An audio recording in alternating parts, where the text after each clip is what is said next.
నమస్తే welcome to media TV plus. ప్రస్తుతం మనతో పాటు ఉన్నారు చాణక్య స్ట్రాటజీస్ ఎండి ముఖేష్ గారు. ఆయన అడిగి అసలు తెలుసుకునే ప్రయత్నం చేద్దాం. అసలు జూబ్లీ హిల్స్ బైపోల్ నేపథ్యంలో ఏ పార్టీకి ఎంత ఎడ్జ్ ఉంది, అసలు గెలవబోయేది ఏ పార్టీ, ప్రజలు అసలు ఏమనుకుంటున్నారు.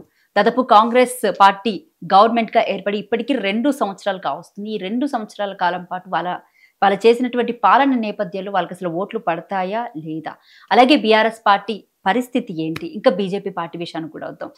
వీటన్నిటి మీద డిస్కషన్ చేద్దాం. ప్రస్తుతం మనతో పాటు అయితే ఉన్నారు. నమస్తే సార్. నమస్తే. ఎలా ఉన్నారు?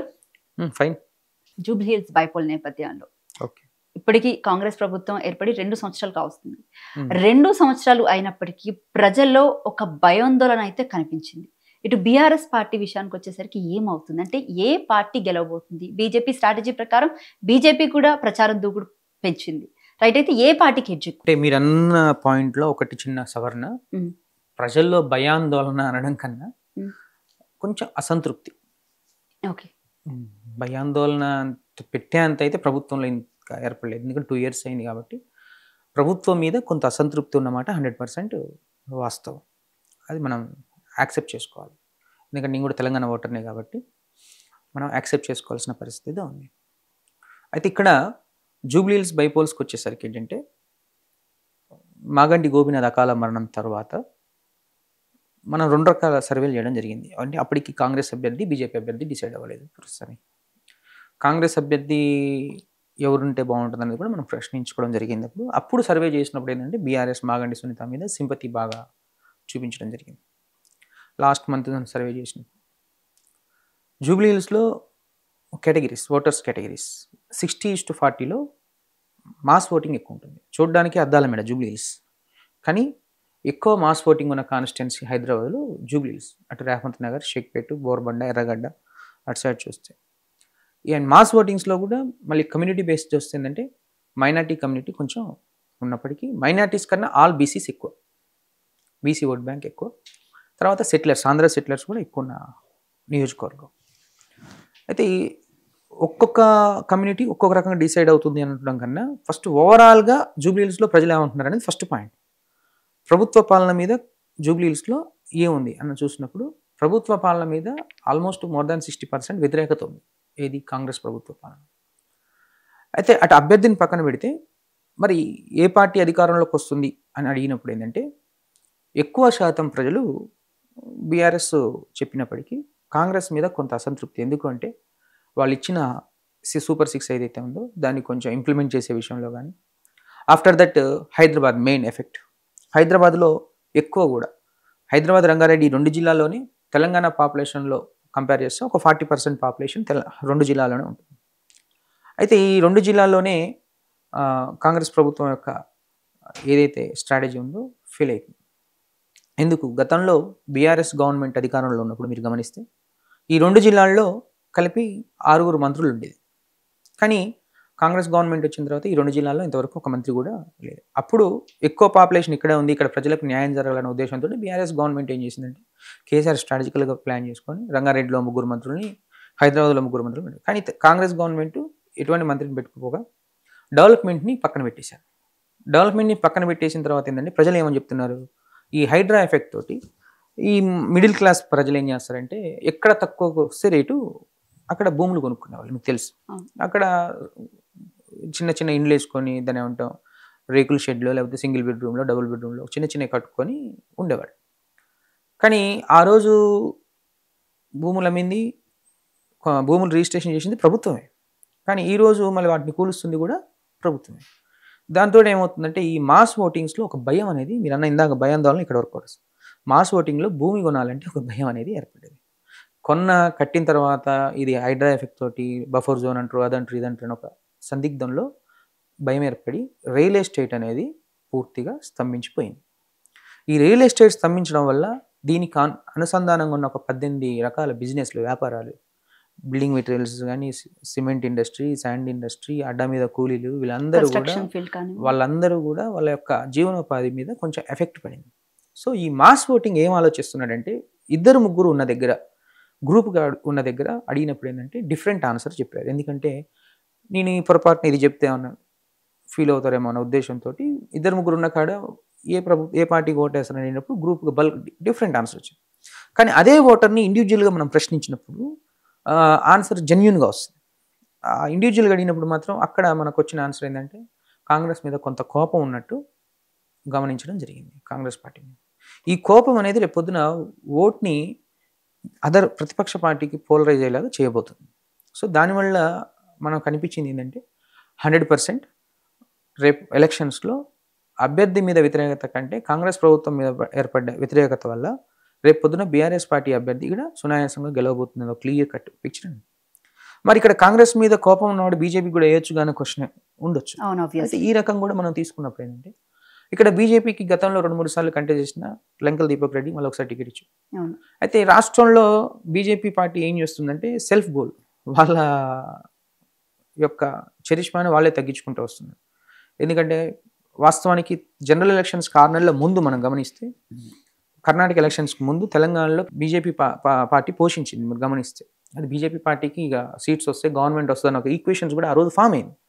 అటువంటి టైంలో ఆ బీజేపీ పార్టీలో ఉన్న నలుగురు అంటే పెద్ద లీడర్లు ఎవరైతే ఉన్నారో టాప్ ఆ నలుగురి మధ్య సఖ్యత సమన్వయ లోపం వల్ల ఏమైందంటే కింద క్యాడర్లో కొంత అసహనం ఏర్పడి ఒక్కొక్క క్యాడరు అంటే ఇప్పుడు ఫర్ సపోజ్ ఒక జిల్లాల క్యాడర్ ఒక లీడర్కి, ఇంకో జిల్లాల క్యాడర్ ఇంకొక లీడర్కి సపోర్ట్ చేయడం, అంటే వాళ్ళ మధ్యలో ఉన్న కోఆర్డినేషన్ ఎర్రర్ ఏదైతే ఉందో ఆ కోఆర్డినేషన్ ఎర్రరే కొంచెం బీజేపీకి సెల్ఫ్ గోల్ వేసుకుంది.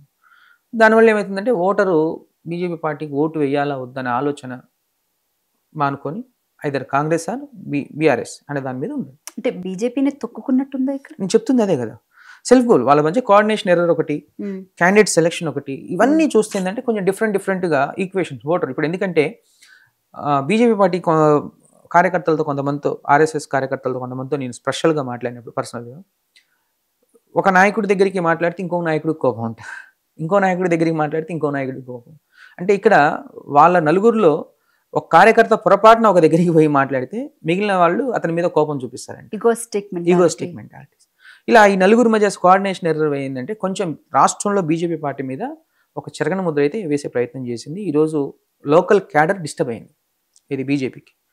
రేపు పొద్దున పార్టీలు మారుతా అనుకున్న క్యాడర్ కూడా ఏంటంటే ధైర్యం చేయలేకపోతున్నారు. అంటే అటు కాంగ్రెస్ మీద బీఆర్ఎస్ మీద కోపం ఉన్న క్యాడర్ ఎవరైతే ఉన్నారో బీజేపీలోకి వెళ్ళాలంటే కొంచెం ధైర్యం చేయలేకపోతున్నారు. సో దానివల్ల ఏంటంటే బీజేపీ సెల్ఫ్ గోల్ వేసుకున్నారు క్లియర్గా. ఇంకా ఇక్కడ బీఆర్ఎస్కి వచ్చేసి బీఆర్ఎస్ అభ్యర్థి మీద ఏంటంటే ఒక సెంటిమెంట్, సింపతి వర్కౌట్ అవుతుంది. అట్ ద సేమ్ టైం వాళ్ళ మీద ఎంపతి కూడా వర్కౌట్ అవుతుంది.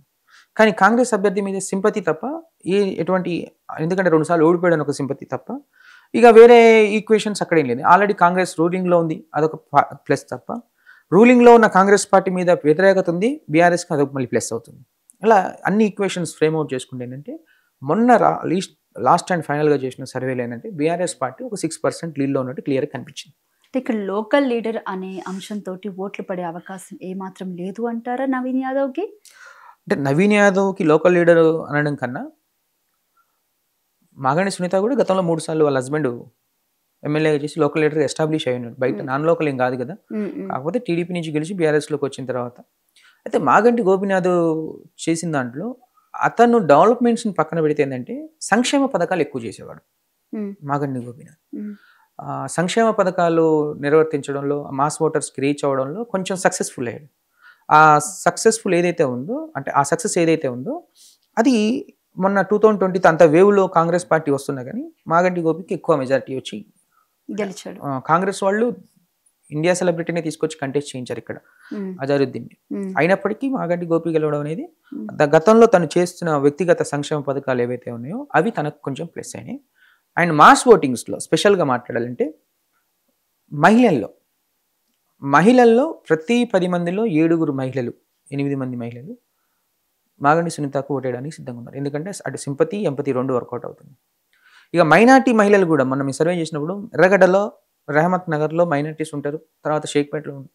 ఈ మైనార్టీస్ ఓటర్లలో కూడా ఎక్కువ శాతం మహిళలు. మీరు చూస్తే కాంగ్రెస్కి ఆపోజిట్, వాళ్ళకి యాక్చువల్గా కాంగ్రెస్ వాళ్ళు డిపెండ్ అయిందే మెయిన్ మైనార్టీస్ ఓటు. మైనార్టీ మహిళలు కూడా ఇటు మాగంటి సునీతకు సపోర్ట్ చేయడం అనేది కొంచెం విచిత్రంగా క్లియర్గా అనిపించింది. సో ఇవన్నీ ఈక్వేషన్స్ తీసుకున్నప్పుడు 100% బీఆర్ఎస్ అభ్యర్థి గెలిచే అవకాశం. సైలెంట్ ఓటింగ్ అనేది ఎక్కువ ఉంది.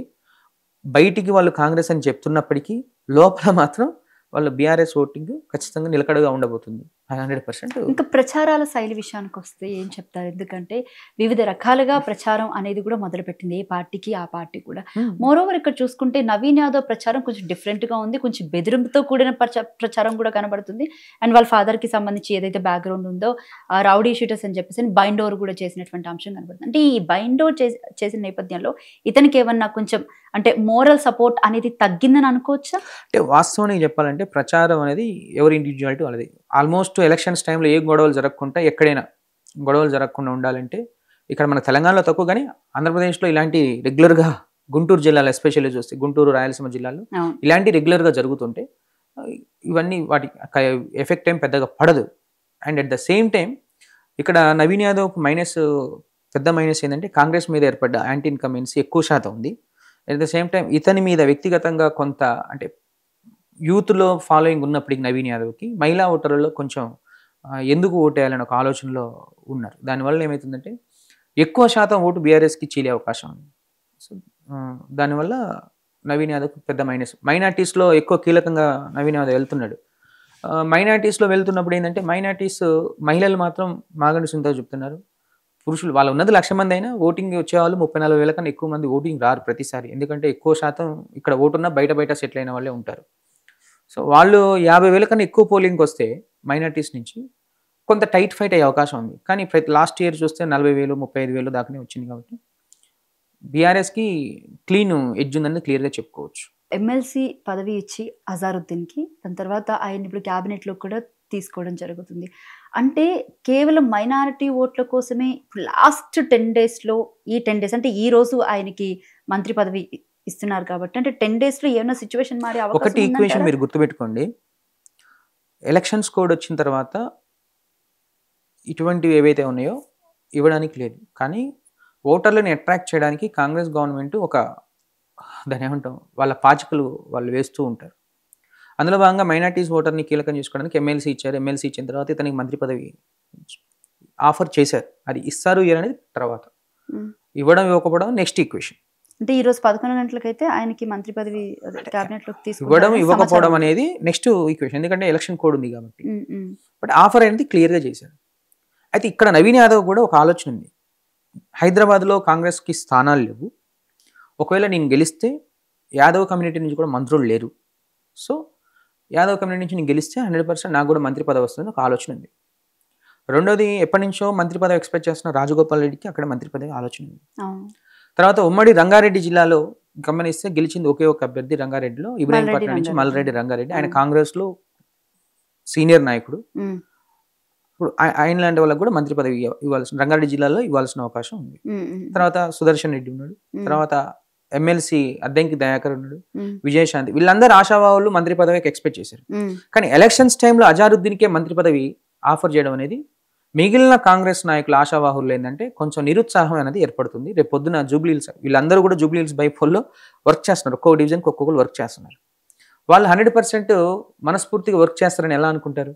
సో ఈ అజారుద్దీన్కి ఆఫర్ చేయడం అనేది కాంగ్రెస్కి బూమరాంగ్ అవుతుంది 100%.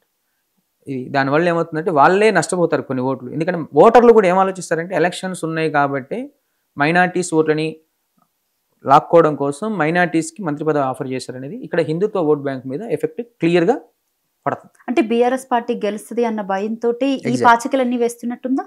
అంతే అంతే అంతే అంటారా? అంతే. Okay right. ఇంకా మరొక విషయానికి వద్దాము. ఈ నవీన్ యాదవ్ ఎవరైతే ఇప్పుడు కాంగ్రెస్ అభ్యర్థి ఉన్నారో ఆయన బహిరంగంగా మీడియా ముఖంగానే బెదిరిస్తున్నటువంటి అంశాలు బయటకు వస్తూ ఉన్నాయి. సో దానివల్ల ఏమన్నా అంటే ప్రజల్లో ఒక భయం అంటే ఐ మీన్ లైక్ ఓట్లు వేయడానికి ఆలోచిస్తారంటారా? 100%. యాక్చువల్గా మొన్నటి వరకు టైట్ ఫైట్ ఉంటుండదు అనుకున్నాం, కానీ ఆ స్టేట్మెంట్స్ తర్వాత ఏమైందంటే ఏదైతే మాస్ ఓటింగ్ ఉంటుందో mass voting middle class mentality ఎలా ఉంటుందంటే ఎవరైనా బెదిరింపు చర్యలు చేస్తుందంటే వాళ్ళని ఇక్కడ దగ్గర కూడా రానిరు. అవును. దాంట్లో భాగంగా ఇటు రేమత్ నగరు, యూసఫ్ కూడా బోరబండ, ఎర్రగడ్డ ఇటు సైడ్ మిడిల్ క్లాస్ మెన్ ఎక్కువ ఉంటారు. వెంగళరావు నగర్ కొంచెం క్లాస్ ఏరియా ఉంటుంది, సోమాజీ కూడా కొంచెం క్లాస్ పార్ట్ ఉంటుంది, తర్వాత షేక్పేట మిక్స్డ్ ఉంటుంది. అయితే ఈ మిడిల్ క్లాస్ ఓటర్ ఏం ఆలోచిస్తారంటే అరే ఎన్నికల్లో ఓటేయక ముందే ఇది చేస్తున్నాడు, ఓటేస్తే ఇంకేం చేస్తున్నాడు అనే ఒక ఆలోచన అనేది 100%. అండ్ బీఆర్ఎస్ పార్టీ కూడా సోషల్ మీడియాలో ఆ పాయింట్ని బాగా ట్రిగ్గర్ చేస్తుంది. ఎందుకంటే ఓటర్కి రీచ్ అయ్యేలా చేయడానికి వాళ్ళ ప్లాన్. ఈ రెండు పార్టీలు వాళ్ళు చేయాల్సింది చేస్తున్నారు. కానీ కంపేర్ చేస్తుందంటే కాంగ్రెస్ కన్నా సోషల్ మీడియా బీఆర్ఎస్ ఒక అడుగు ముందు కాబట్టి వాళ్ళు ఇంకెక్కువ చేసుకుంటున్నారు. సో దీని 100% దీని మీద ఎఫెక్ట్ ఉంటుంది. కాంగ్రెస్ పార్టీ ఎక్కడ ఫెయిల్ అవుతుంది? ఎంటైర్ ప్రచారంలో ఫెయిల్ అవుతుందా, లేకపోతే సోషల్ మీడియా క్యాంపెయినింగ్ లో ఫెయిల్ అవుతుందా, లేకపోతే ఇందాక మనం చర్చించుకున్నట్టు స్టార్టింగ్ లో ఏదైతే పార్టీకి సంబంధించి ఇచ్చినటువంటి హామీలు కానివ్వండి, లేకపోతే టైప్ ఆఫ్ ఎక్స్పెక్టేషన్స్ లో ఫెయిల్ అయ్యిందా? ఎక్కడ ఫెయిల్ అవుతుంది కాంగ్రెస్ పార్టీ? జూబ్లీహిల్స్ గురించి మాట్లాడుకుందాం. జూబ్లీహిల్స్ లో ఒక్కొక్క డివిజన్ కి 2 మంత్రులు, 4 ఎమ్మెల్యేలు, ఒక 2 చైర్మన్స్, కార్పొరేషన్ చైర్మన్స్, వీళ్ళందరూ ఉన్నారు. ఇప్పుడు ఫర్ సపోజ్ మనం బోరబండ నియోజకవర్గం డివిజనే చూద్దాం. బోరబండ డివిజన్లో ఒక ఎమ్మెల్యే ప్రచారంలో ఉన్నాడు. ఓటర్ ఒక సమస్య చెప్పాడు. ఆ సమస్య విన్న ఎమ్మెల్యే ఇక్కడ కాదు, ఎక్కడనో కరీంనగర్ ఇంకెక్కడో ఉన్నాడు. మరి ఆ ఎమ్మెల్యే ఎవరికి చెప్పాలి? పైన ఆ మంత్రి చెప్పాలి. ఆ డివిజన్కి వేసిన మంత్రి చెప్తాడు. ఆ మంత్రి ఎవరికి చెప్పాలి? పైన ఇంకెవరికో చెప్పాలి. పైన చెప్పిన పని అవుతుందా అంటే ఈ పైన వినేటోళ్ళు లేడు. మీకు అర్థమవుతుంది కదా? ఆ స్ట్రక్చర్ అనేది లేదు. కింద ఓటర్ని మ్యాపింగ్ చేసుకోవడానికి బూత్ లెవెల్లో పెట్టుకున్నారు తప్ప ఒక సిస్టమ్ అనేది కరెక్ట్గా లేదు. అండ్ ఓటర్కి ఇమీడియట్ న్యాయం జరగట్లే. అక్కడ ఓటర్ ఏం ఆలోచిస్తాడు? మనం చెప్పగానే పని అవుతుందా లేదని ఆలోచిస్తాడు తప్ప ఆ ఓటర్కి ఎప్పుడైతే ఇమీడియట్ న్యాయం జరగట్లేదో ఓటర్లో డిబేట్ టాక్ స్టార్ట్ అవుతుంది. దానివల్ల అదొక ఎఫెక్ట్. రెండోది ఈ మీడియా మేనేజ్మెంట్ విషయానికి వస్తే 2023 జనరల్ ఎలక్షన్స్ తర్వాత కొంచెం బీఆర్ఎస్ పార్టీ కళ్ళు బాగా తెరిచిందని అంటున్నాను. ఎందుకంటే వాళ్ళు మీడియా మేనేజ్మెంట్ చేస్తున్నంతగా కాంగ్రెస్ పార్టీ మీడియా మేనేజ్మెంట్ చేయట్లేదు. అండ్ ఎస్పెషల్లీ నవీన్ యాదవ్, కొంతమంది మీడియా మిత్రులు నాతో డిస్కస్ చేశారు. నవీన్ యాదవ్ కాంగ్రెస్ అభ్యర్థి, తన దగ్గరికి మీడియా మిత్రులు వెళ్తే ముచ్చట్లు చెప్పి పంపిస్తున్నారు, పెద్దగా రెస్పాండ్ అవ్వట్లేదు, 100% మేము గెలుస్తున్నాం అని చెప్తున్నారు. అదొక ఈక్వేషన్స్లో మీడియా మిత్రుల్ని కొంచెం అవహేళన చేసి మాట్లాడినట్టు కొంత మీడియా మేనేజ్మెంట్లో ఫెయిల్ అయినట్టు క్లియర్గా ఉంది. శాటిలైట్ అంతా కూడా పార్టీకి సపోర్ట్గా ఉంది. పార్టీకి బాగా సపోర్ట్. ఎప్పుడైనా శాటిలైట్ మీడియా ఎలా ఉంటుందంటే ఐఎన్పిఆర్ ఉంటుంది కదా, ఐఎన్పిఆర్లో రూలింగ్లో ఉన్న గవర్నమెంట్కి సపోర్ట్ ఉంటుంది. ఇక్కడే కాదు, ఏ రాష్ట్రంలో చూసుకున్నా. ఎందుకంటే వాళ్ళకి రావాల్సిన గవర్నమెంట్ యాడ్స్ కానీ ఏదైనా ఇబ్బంది పెడతారని ఒక ఉద్దేశంతో ఏంటంటే రూలింగ్ పార్టీకి ఎక్కడైనా ఉంటుంది. కానీ వాళ్ళకు కూడా లోపల ఏంటంటే ఇప్పుడు ప్రస్తుతం ఐఎన్పిఆర్ సిచ్యువేషన్ ఏంటంటే కొంచెం ఆ శాఖలో కొన్ని పనులు పూర్తిగా జరగకపోవడం, ఇంతవరకు అక్రిడియేషన్స్ రాకపోవడం, ఎంపానల్మెంట్స్ సరిగా జరగకపోవడం, ఇవన్నీ ఏంటంటే కొంచెం మీడియా మిత్రులకు, జర్నలిస్టులకు, వీళ్ళందరికీ 2 సంవత్సరాలు అయింది గవర్నమెంట్ జర్నలిస్టులకు వీళ్ళందరికీ కూడా కొంచెం లోపల అసంతృప్తి అనేది ఎక్కువగా ఉంది. ఈ ఫిల్టరేషన్ అనేది సరిగ్గా జరగలే అక్కడ. సో కాంగ్రెస్ పార్టీ ప్రచారంలో వీక్ ఉంది, సోషల్ మీడియాలో వీక్ ఉంది, ఇచ్చిన హామీలు నెరవేర్చడంలో వీక్ ఉంది, ఓటర్ యొక్క ఎక్స్పెక్టేషన్స్ను రీచ్ అవ్వడంలో వీక్ ఉంది. అన్ని కూడగలుపుకునేవి ఏంటంటే కొంచెం బీఆర్ఎస్ పార్టీ యొక్క గెలుపు మీద కొంచెం ఇంపాక్ట్ అనేది ఎక్కువ చూపిస్తుంది. పాలు పోసినట్టు. ఇప్పుడు మీరు ఇచ్చిన సర్వే ప్రకారం అంటే బేసిక్గా ఈ 7%, 8% ఇలా కాకుండా కంప్లీట్ ఓవరాల్ ఎడ్జ్ అంటే 100%లో బీఆర్ఎస్కి ఎంత ఉంది, కాంగ్రెస్కి ఎంత ఉంది, బీజేపీకి ఎంత ఉంది? బీఆర్ఎస్కి కాంగ్రెస్కి 6% నేరో ఎడ్జ్ ఉంది. 5.5, 5.8 మధ్యలో ఉంది. కాంగ్రెస్కి ఒక 43, బీఆర్ఎస్కి ఒక 43% ఉంది. ఇంకా కాంగ్రెస్కి 37, 38 అట్లా ఉంది. బీజేపీకి అయితే డిపాజిట్స్ రావు ఈసారి. షూర్. డిపాజిట్స్ అంటే 15% రావాలి పోలింగ్ అంటే 15% అంటే 30,000 ఓట్స్ రావాలి. కానీ వాళ్ళు they are with 17,000 to 20,000 vote మార్జిన్లో ఉన్నారు. బీజేపీకి 20,000 కన్నా ఎక్కువ ఓట్లు రావు. తర్వాత స్వింగ్ ఓటర్స్ ఎక్కువ ఉన్నారు. చెప్పాగా ఒక 10-11% స్వింగ్ ఓటర్స్ ఉన్నారు. వాళ్ళు ఇప్పుడు డెసిషన్ తీసుకుంటారు. చెప్పాగా మీరు స్టార్ క్యాంపెయినింగ్ అన్నారు. క్యాంపెయినింగ్లో బీఆర్ఎస్ పార్టీలో కొంచెం స్ట్రాంగ్ ఉంది. ఎందుకంటే వాళ్ళు వెళ్ళేటప్పుడు మేము క్యాంపెయినింగ్ కూడా అబ్జర్వ్ చేస్తాం. బీఆర్ఎస్ పార్టీ క్యాంపెయిన్లో ఒక 200-300 మంది జనం మొబిలైజ్ అవుతున్నారు. కాంగ్రెస్ పార్టీ క్యాంపెయినింగ్లో 60-70 మంది జనం మొబిలైజ్ అవుతున్నారు. మంత్రులు వచ్చినా. సో దీనివల్ల ఏమవుతుందంటే క్యాంపెయినింగ్ కూడా ప్రజలు ఓటర్స్ రావడానికి కొంత ఇష్టం చూపించట్లేదు. మీకు అర్థమవుతుంది. ఆ ఎఫెక్ట్ తోటి మీకు క్లియర్గా. ఇంకోటి మైనారిటీస్, ఒక తెలంగాణ మంత్రి ఒక డివిజన్లో ప్రచారంలో డోర్ టు డోర్ వెళ్తున్నప్పుడు మైనారిటీస్ వాళ్ళని కలవడానికి కూడా కొంచెం ఇష్టపడట్లేదు, మొహం చాటేస్తున్నారు. సో ఈ అన్ని ఈక్వేషన్స్ మీకు అర్థమై ఉంటుంది. అంటే మొహం మీద కొంతమంది చెప్తున్నారు కదా, మా పార్టీకి వచ్చి ఓటు అయిందంటే నేను వేయను అని చెప్పేసి మొహం మీదే కొంతమంది చెప్తుంటారులే. కానీ మైక్ పట్టుకోగానే ఓటర్ చెప్పాడంటే 100% అది ఓటు వస్తుంది. Not about mic. ఇప్పుడు ఫర్ ఎగ్జాంపుల్ ఒక మంత్రి వెళ్ళి అడిగాడు అనుకోండి, బాగా రీసెంట్గా వైరల్ కూడా అవుతుంది, మొహం మీదే చెప్పేస్తా అంటే అడుగు. కొంతమంది చెప్తారు కానీ ఎక్కువ సెగ్మెంట్ ఇప్పుడు 1-2% ఓటర్స్ అట్లా చెప్తారు. కానీ 98% ఓటర్స్ అట్లా డైరెక్ట్ చెప్పరు. వాళ్ళ మనసులో మాటని క్యాచ్ చేసుకున్నప్పుడే కరెక్ట్ పల్స్ వస్తుంది. నేను చెప్తున్నా కదా, క్యాంపెయినింగ్లో బీఆర్ఎస్ కొంచెం ముందుంది, వాళ్ళతో కంపేర్ చేసి కాంగ్రెస్ చాలా వెనుకుంది. బీజేపీ అయితే మీరు ఇందాక దూకుడు దూకుతున్నారు అన్నారు కాబట్టి, దూకడం అనేది కొంచెం పెద్ద పదం. వాళ్ళు కూడా ప్రచారం చేస్తున్నారు, ఆ నలుగురు నాయకులు కూడా డివిజన్లు పంచుకొని వాళ్ళ ప్రచారం వాళ్ళు చేస్తున్నారు. కానీ బీజేపీకి ఓటు ఎక్కువ పడదు. మీరు అన్నట్టు మైనారిటీస్ ఎవరైతే ఉన్నారో వాళ్ళు 1,00,000కు పైగా ఉన్నటువంటి అంశం కనపడుతుంది. ఇటు షేక్పేట్ కానీ, రెహమత్ నగర్ కానీ, లేకపోతే ఎర్రగడ్డ, మోతీనగర్, ఆ బ్యాక్ అంతా కూడా చూసుకున్నట్లయితే మోర్ ఓవర్ ఇక్కడ సెటిలర్సే కాకుండా సినిమా అంటే సెటిలర్స్లోని సినిమా కార్మికులు కూడా ఎక్కువగా ఉన్నటువంటి ప్రదేశం ఈ జూబ్లీ హిల్స్ నియోజకవర్గం. అండ్ మరొకటి ఇంకా కమ్యూనిటీస్ విషయానికి వస్తే చౌదరీస్ ఎంత మేర, కాపులు ఎంత మేర ఉంటారో, ఇంకా యాదవ్స్ మిగతా అంటే గౌడ సామాజిక వర్గానికి కూడా సంబంధించినటువంటి వాళ్ళు అంతే మేరగా ఉన్నటువంటి అంశం కనబడుతుంది. అంటే ఈ వారీగా చూసుకుంటే ఓట్లు ఎవరికి ఎక్కువ పడే అవకాశం ఉందంటారు? అంటే ఇక్కడ మీరు అడిగింది జూబ్లీ హిల్స్లో సినిమా కార్మికులు అన్నారు కాబట్టి, కృష్ణానగర్, యూసఫ్గూడ, బోరబండ ఇటు సైడ్ జూనియర్ ఆర్టిస్టులు ఎక్కువ ఉంటారు. అవును, పెద్ద సెలబ్రిటీస్ ఇటు సైడ్ ఉండరు. పెద్ద సెలబ్రిటీ ఫిలిం నగర్, మణికొండ, చిత్రపురి అటు సైడ్ ఎక్కువ ఉన్నారు. వాళ్ళ ఓట్లు కూడా ఖైరతాబాద్లో ఉంటాయి, కొంతమంది రాజేంద్ర నగర్లో ఉంటాయి. ఇక జూబ్లీ హిల్స్కి వచ్చేసరికి ఏంటంటే జూనియర్ ఆర్టిస్టులు, డబ్బింగ్ ఆర్టిస్టులు, సింగర్స్, వాళ్ళంతా ఎక్కువ సైడు ఇంకా మిడిల్ క్లాస్ పీపుల్స్ అంతా ఇటు సైడే ఉంటారు. వాళ్ళు కాంగ్రెస్ పార్టీకి ఓటేస్తారా అంటే కొంత డౌట్. ఎందుకంటే ఎక్కువ శాతం వైజాగ్, ఇది మీరు చెప్పిన సినిమా రంగం, వైజాగ్, గుంటూరు, అమలాపురం అటు సైడ్ నుంచి వచ్చిన జూనియర్ ఆర్టిస్టులు ఎక్కువ, వాళ్ళని కూడా నేను కలిసాం. అయితే వాళ్ళందరూ కూడా 50-50 ఉన్నారు.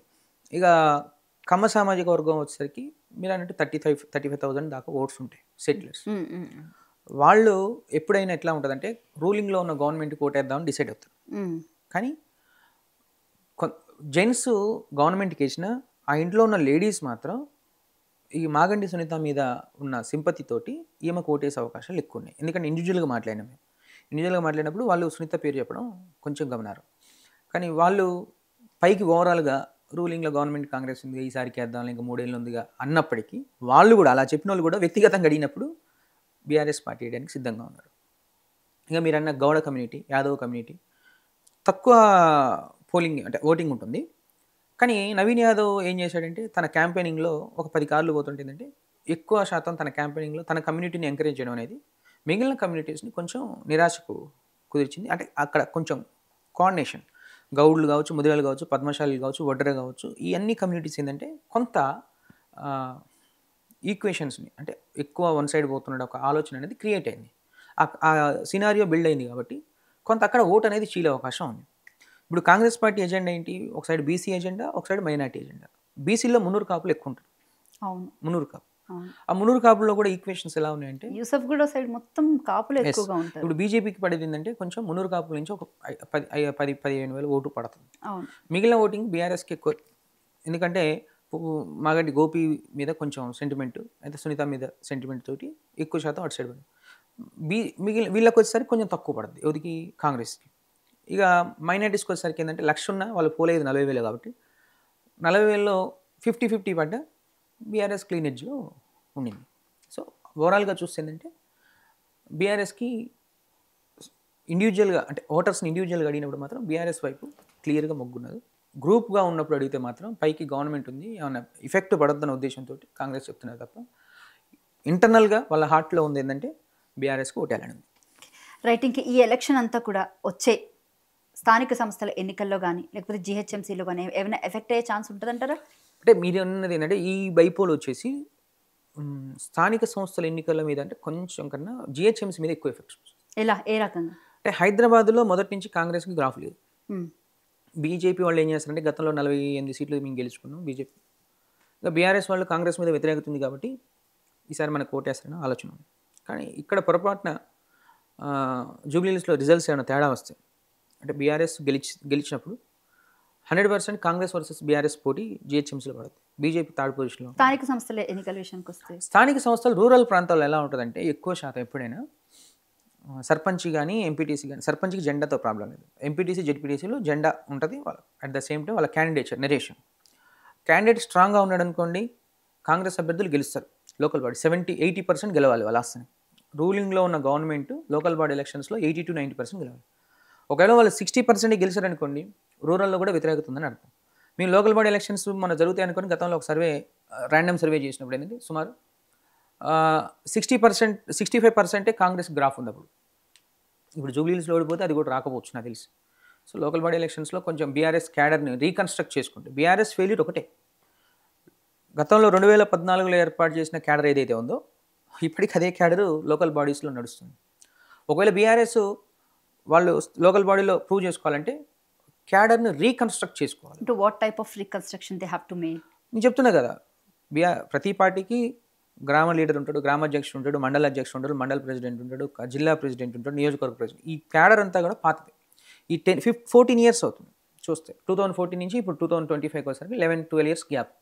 ఈ 11 ఇయర్స్లో జనరేషన్ మారుద్ది, కొత్త రక్తం వస్తుంది. వాళ్ళు కూడా ఎక్స్పెక్టేషన్స్ ఉంటాయి కదా, నాకు రేపు పొద్దున బీఆర్ఎస్ పార్టీలో మంచి పొజిషన్ రావాలని. సో ఈ క్యాడర్ని రీప్లేస్ చేస్తూ అందరినీ కొంచెం రీకన్స్ట్రక్ట్ చేసుకుంటూ పోతే ఏంటంటే బీఆర్ఎస్ స్ట్రాంగ్ అవుతుంది.